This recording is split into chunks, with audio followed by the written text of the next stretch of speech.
dit à Haroun, la personne s'est fâchée pour une raison, il te pose la question, j'ai répondu à moins de 30 secondes. Toi, tu as fait toute une gymnastique pour ne rien dire de bon. Ok, il n'y a. Là, nous sommes dans un échange interreligieux ou ce que tu veux, d'accord? Tu n'es pas là pour refaire l'histoire de ce qui s'est passé. Tu as la parole, tu as une question, un développement à faire ou tu passes la parole. Bon, je fais un développement rapide. En ce qui concerne l'esclavage, Mhm. personne ici ne peut dire que l'islam a toujours été attaqué. Ça serait contester les sources historiques claires que personne ne refute. Ça serait même contester les sources de nos pays d'origine.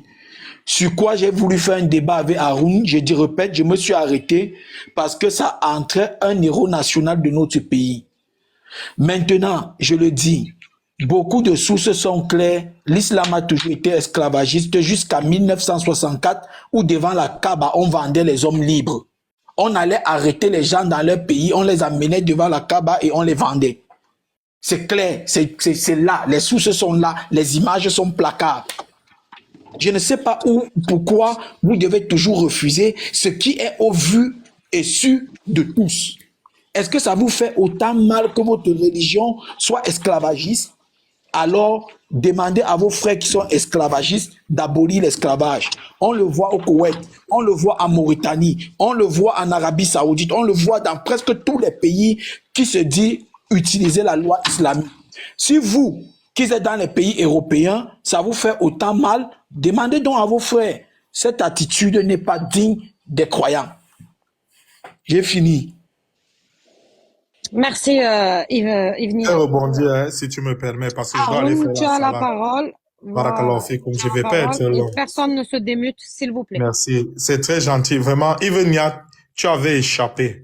Parce que voici la sira, aucun musulman ne va dire qu'il ne sait pas ça. Ça, c'est la plus grande sira du monde. La sira du prophète Mohammed, paix et salut sur lui, écrit par le cheikh Moubarak Pouri. C'était à Médine, à la Mecque, ceci. Ça raconte toute l'histoire de l'islam, avec preuve et jusqu'à la carte à l'appui des plans de guerre Ibn Yat. Wallahi, qu'un kémite ou qui que ce soit, j'ai été partiel. Je n'ai même pas parlé des droits de l'esclave qui venaient nous détruire. Je n'ai pas fait allusion à ça. J'ai été partiel. Je vous ai donné une explication comment on le fait à l'école pour que vous puissiez comprendre. Et maintenant, Sabrina, j'espère que vous avez prêté attention à la réaction de ce kémite à deux balles, qui ne sait même pas déjà son dogme. Qu'est-ce qu'il a fait? Ibn Yat a donné une réponse vraiment farfelue, bête, nulle. Il n'a pas rebondi dessus. Et j'ai bien averti en disant, on a ça jusqu'aux cartes des guerres, de tout ce qui se faisait. Bien expliqué, je dis bien, avec preuve à l'appui. Le monsieur n'a pas rebondi et j'ai bien fait mention à ça. J'ai attiré votre attention sur ce point. J'ai expliqué une chose claire. Qu'on nous donne une seule preuve où il nous est autorisé d'aller attaquer quelqu'un. Jusqu'au jour de Yom El-Kiyam, aucun négateur de l'islam va nous apporter cela. Maintenant, concernant l'esclavagisme, je leur ai dit, c'est dans un contexte de guerre. Quelqu'un vient t'exterminer. Tu vas faire quoi? Voici encore même les guerres, avec les plans. Tout est explicitement expliqué ici, là. Vous comprenez, non? Comment on a tous les documents. Alors, le chrétien ou bien le non-musulman qui a la rage de l'islam, il va venir s'amuser ici. J'ai été partiel.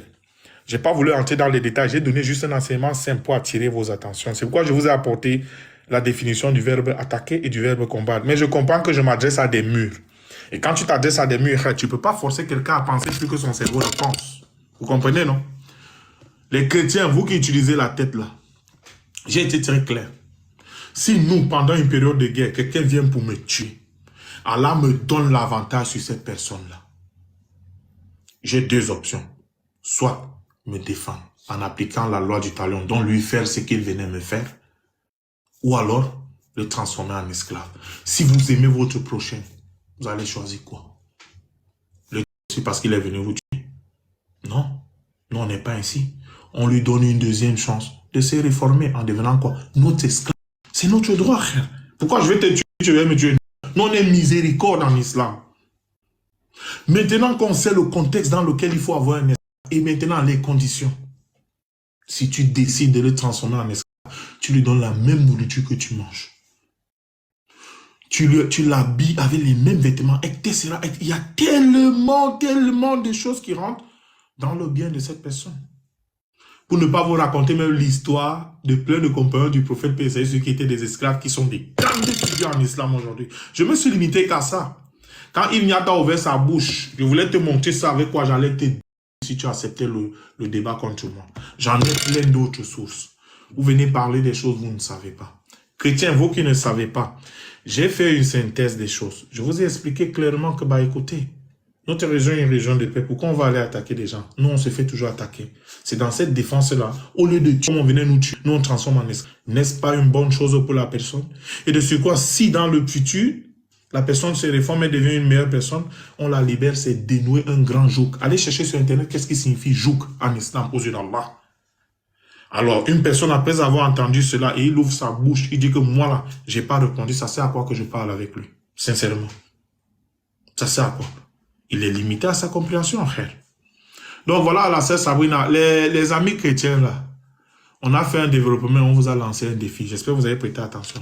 Celui qui dit que l'islam, c'est une religion d'esclavagisme, allez nous apporter un seul verset du Coran el-Karim, ou un seul hadith authentique, où Allah Azzawajal nous demande nous, là, d'aller attaquer quelqu'un.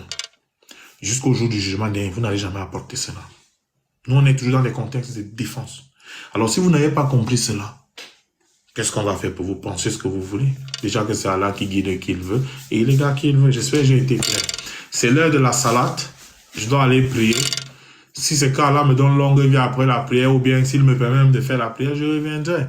On va échanger. Moi personnellement, j'aime échanger avec les gens qui ont quelque chose ici, parce que tu ne vas pas donner à quelqu'un du coup moins un enseignement de terminal. Il ne va rien comprendre. Pour lui, ça sera comme du charabia. Donc moi, c'est pourquoi je préfère souvent ne pas parler à certaines personnes.